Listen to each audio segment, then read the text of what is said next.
A continuación, en este video les presentaremos acerca del ciclo de carbono y sus puntos más importantes que se ven en él.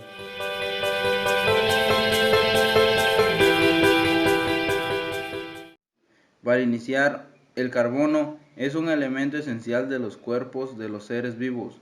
También es económicamente importante para los seres humanos modernos, en la forma de combustibles fósiles. El dióxido de carbono de la atmósfera es absorbido por los organismos fotosintéticos que lo usan para producir moléculas orgánicas, las cuales viajan a través de las cadenas alimenticias. Al final, los átomos de carbono son liberados como CO2 durante la respiración. Los procesos geológicos lentos, entre los que están la formación de rocas sedimentarias y combustibles fósiles, contribuyen al ciclo de carbono a lo largo de las escalas prolongadas de tiempo. Algunas actividades humanas, como la quema de combustibles fósiles y la deforestación, aumenta el dióxido de carbono atmosférico y afectan el clima y los océanos de la Tierra.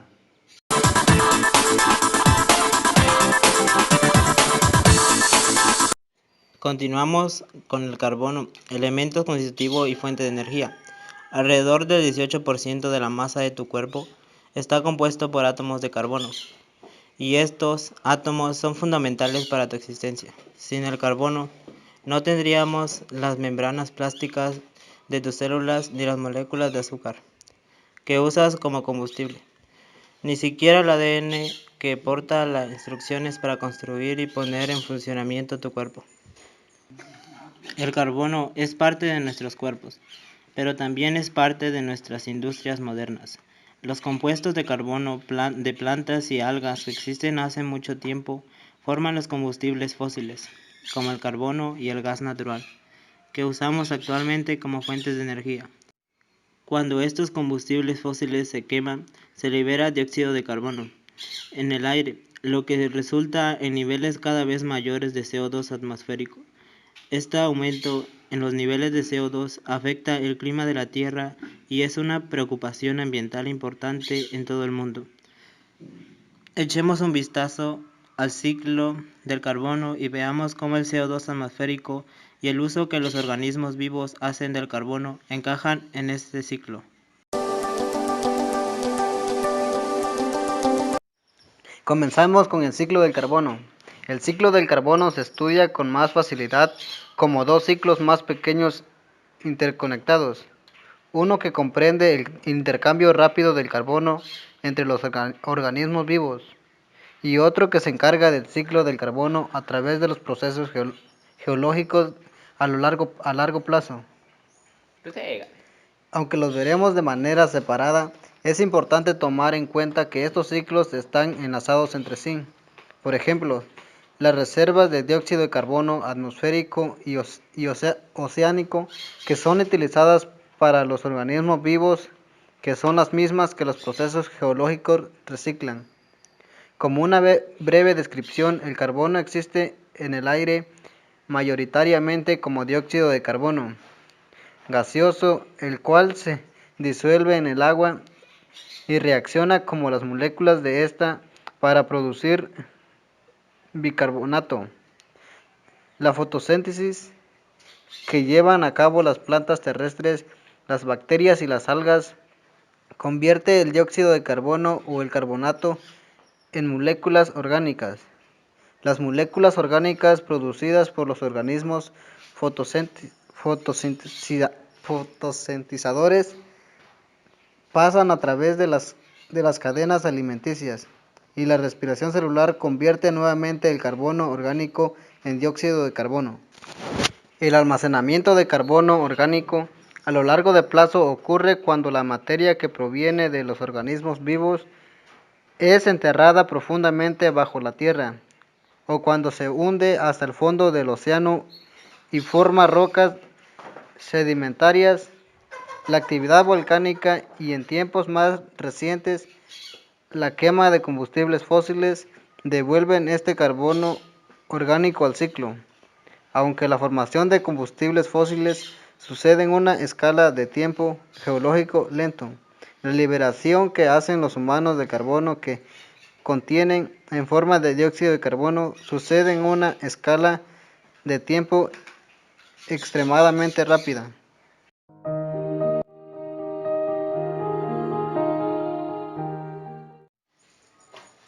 El ciclo biológico del carbono. El carbono entra a todas las redes tróficas, tanto terrestres como acuáticas, a través de autótrofos, organismos que producen su propio alimento. Casi todos estos autótrofos son fotosintetizadores, como las plantas o las algas. Los autótrofos capturan el dióxido de carbono del aire o los iones de bicarbonato del agua y lo usan para producir compuestos orgánicos como la glucosa. Los heterótrofos, como los humanos, que se alimentan de otros seres, consumen las moléculas orgánicas y así el carbono orgánico pasa a través de las cadenas y redes tróficas. ¿Cómo regresa el carbono a la atmósfera o al océano? Para liberar la energía almacenada en las moléculas que contiene carbono, como los azúcares, los autótrofos y heterótrofos las degradan mediante un proceso llamado respiración celular. En este proceso, el carbono de la molécula se libera en forma de dióxido de carbono. Los descomponedores también liberan compuestos orgánicos y dióxido de carbono cuando degradan organismos muertos y productos de desecho. El carbono circula rápidamente a través de la ruta biológica, especialmente en los ecosistemas acuáticos. En general, se estima que se mueven entre 1000 y 100.000 millones de toneladas métricas de carbono a través de la ruta biológica cada año. Para que te des una idea, una tonelada métrica es casi el mismo peso que el de un elefante o un coche pequeño.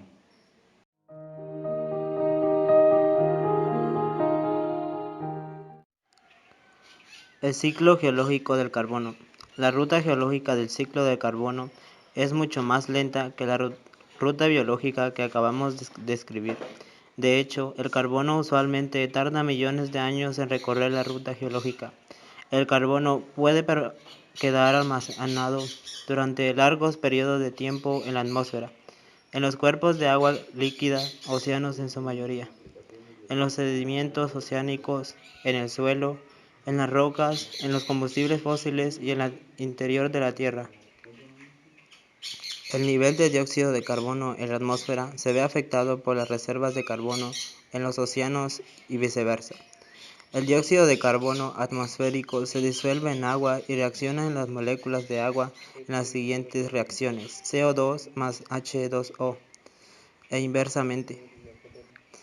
El carbono CO3 que se libera en este proceso se combina con los iones Ca2 más para formar el carbono de calcio, CaCO3, un componente clave de las conchas de los organismos marinos. Cuando los organismos mueren, sus restos se hunden y finalmente se convierten en parte del sedimento del océano. A lo largo del tiempo geológico, el sedimento se convierte en piedra caliza, que es la reserva de carbono más grande de la Tierra. En la Tierra, el carbono se almacena en el suelo, formando carbono orgánico proveniente de la descomposición de los organismos o como carbono inorgánico producto de la meteorización de las rocas y los minerales. Más profundo en los subsuelos que se encuentran los combustibles fósiles como el petróleo, el carbono y el gas natural, que son los restos de plantas descompuestas bajo condiciones anaeróbicas sin oxígeno. Los combustibles fósiles tardan millones de años en formarse. Cuando los humanos los queman, el carbono es liberado a la atmósfera en forma de dióxido de carbono. Otra forma en la que el carbono entra a la atmósfera es la erupción volcánica. Los sedimentos carbonatos del fondo oceánico se hunden profundamente en la Tierra mediante un proceso llamado subducción. en el que una placa tectónica se mueve por debajo de otra. Este proceso produce dióxido de carbono, el cual puede ser liberado hacia la atmósfera por erupciones volcánicas o respiraderos hidrotermales.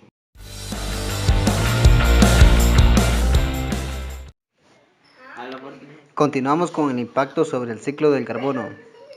La demanda mundial por las limitadas reservas de combustibles fósiles de la Tierra ha aumentado desde el inicio de la revolución industrial. Los combustibles fósiles se consideran como un recurso no renovable porque se agotan mucho más rápido de lo que los procesos geológicos pueden producirlos. Cuando se queman combustibles fósiles, se libera dióxido de carbono al aire. El aumento en el uso de combustibles fósiles ha provocado niveles elevados de CO2 atmosférico. La deforestación o la tala de bosques también contribuye de la manera importante a elevar los niveles de dióxido de carbono.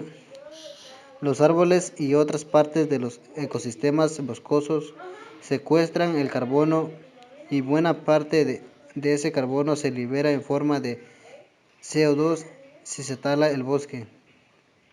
Parte del dióxido de carbono adicional producido por la actividad humana es absorbido por las plantas o el océano, pero estos procesos no contrarrestan completamente el aumento, por lo que los niveles de dióxido de carbono se elevan cada vez más.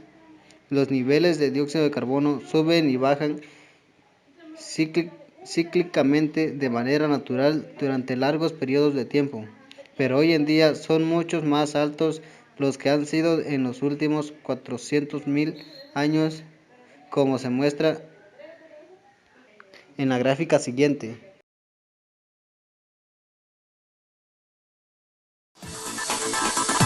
¿Por qué es importante si hay mucho CO2 en la atmósfera? El CO2 es un gas de efecto invernadero. Cuando se encuentra en la atmósfera, atrapa el calor y evita que irradie hacia el espacio.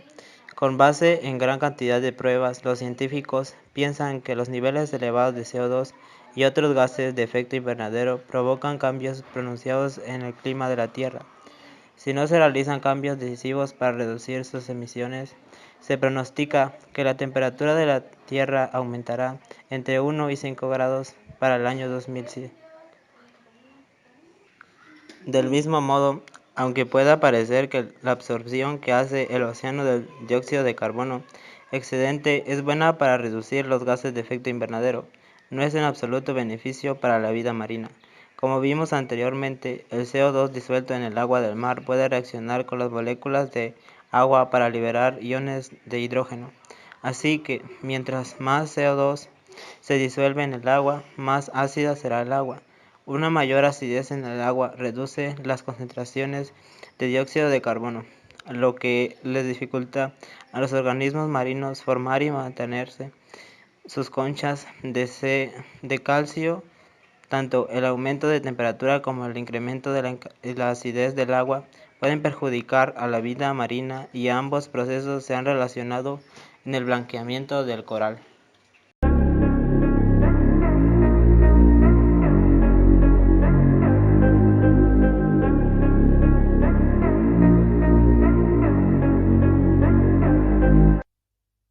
Like LeBron, or like Lonzo. Ooh, I'm a baller, yeah, shot caller, yeah. They love me, you can't touch me, nah, can't trust me. I'm too lucky. Look at me, look at